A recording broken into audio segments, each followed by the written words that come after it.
મિત્રોને જય માતાજી. હું આવી ગયો છું સાવણના પ્રખ્યાત તુલસી આઈસ ડીશ ગોલા. તુલસી આઈસ ગોલ જો તમે ન ખાધા હોય તો સાવણના તુલસી ગોલા ખાઈ લેજો. શું તમે સાવણના તુલસી વાળાના ગોલા ખાધા?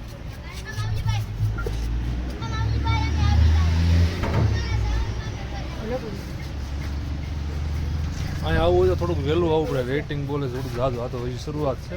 જેમ મોડા આવશે એમ 1 કલાકનું વેઇટિંગ થતું જાય.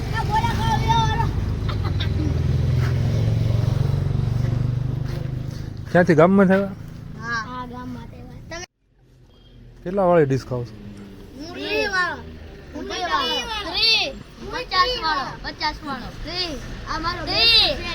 કેવી લાગી? મસ્ત.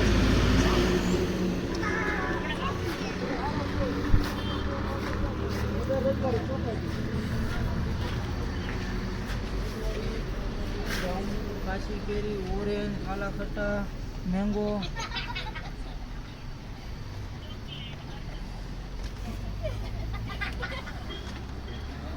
ચોકલેટ.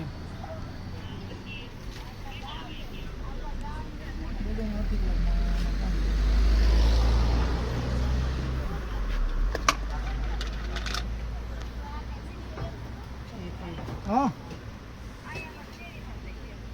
એ કઈ વાંધો નહીં. હું નહીં આવું, મારા પાસે નામ બીજો એ વાંધો નહીં.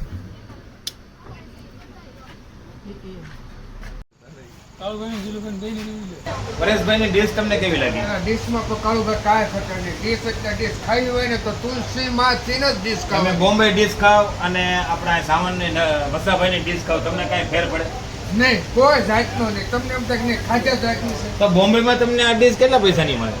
આ બોમ્બેમાં ઓછામાં ઓછી હોતી ફોન આળે ગાળે તો ખરી જ કાળું. તો મસાભાઈ આપણને 60 રૂપિયાની આવી ડીશ આપે. હા, હાવ સસ્તી, સારી અને એક નંબર ક્વોલિટી. મસાભાઈનો ઈરાદો એવો છે કે ગ્રાહકને સંતોષ થાય, કમાવાનું મહત્વ નહીં. મને મસાભાઈનું મન એવું છે કે ખવડાવીને ખુશી થાવ.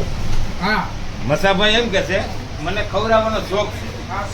આપણે કોઈ કમાવાનું એવું નથી. મસાભાઈને એવું નથી કે એક ડીશમાંથી મને આટલા મળે, હા. પણ મસાભાઈને અંદરથી એવો નશો છે કે પબ્લિકને મારે સારું ખવડાવવું. હા, તો તમને આ ડીશ કેવી લાગી? તમે બધી ડીશો કાંઈ ઘટે નહીં. એમ ને? કાંઈ ઘટે જ નહીં. તબિયત ખુશ થઈ જાય. એકવાર ખાઓ, ફરી વાર આવો, ગેરંટી સાથે. એમ ને? હા, એટલે મસાભાઈનું ક્રીમ ખાવ, આઈસ્ક્રીમ લેટેસ્ટ ગમે એ તમે ખાઓ, હા. એકવાર ટેસ્ટ કરો.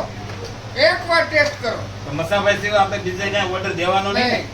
ને એકવાર તમે ટેસ્ટ કરો તો કદાચ 50-60 રૂપિયાની ડીશ છે, 30 રૂપિયાની આઈસ્ક્રીમની એક ઓલી છે.